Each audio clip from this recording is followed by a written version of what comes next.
हम में से काफ़ी लोगों को पत्ता गोभी की सब्ज़ी खाना बिल्कुल पसंद नहीं होता, लेकिन आप भी सिंधी स्टाइल में इस सब्ज़ी को दूसरी कुछ और सब्जियां डाल के और बढ़िया सा तड़का लगा के बनाएंगे ना, तो आई एम श्योर ये सबको पसंद आएगी।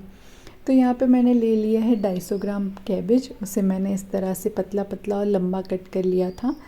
और साथ ही मैंने लिया है एक आलू, जिसे बारीक कट कर लिया है, और कुछ मटर लिए हैं मैंने। साथ ही कैप्सिकम और 2 टमाटर लिए हैं, उन्हें बारीक चॉप कर लिया है मैंने।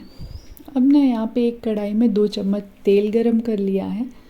उसमें हम ऐड कर लेंगे 1 छोटा चम्मच राई, 1 छोटा चम्मच हींग और कुछ कड़ी पत्ते हम इसमें डाल देंगे। और उसके बाद इसमें हम ऐड करेंगे बारीक कट की हुई कैबेज।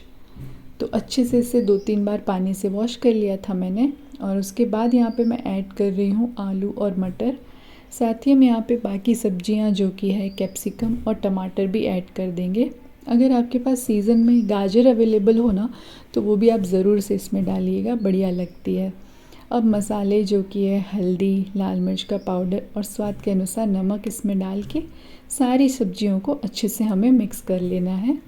और इन सब सब्जियों को हमें साथ में ही पकाना है, तो इसे हम कुछ 10 से 12 मिनट के लिए ढककर पकाएंगे।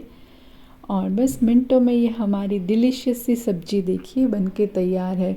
जितनी कलरफुल उतनी ही न्यूट्रिशियस, उतनी ही डिलीशियस ये सब्ज़ी होती है। तो एक बार इस तरह से ट्राई कीजिएगा और मुझे बताइएगा ये पसंद आई या नहीं, सबने खाई या नहीं।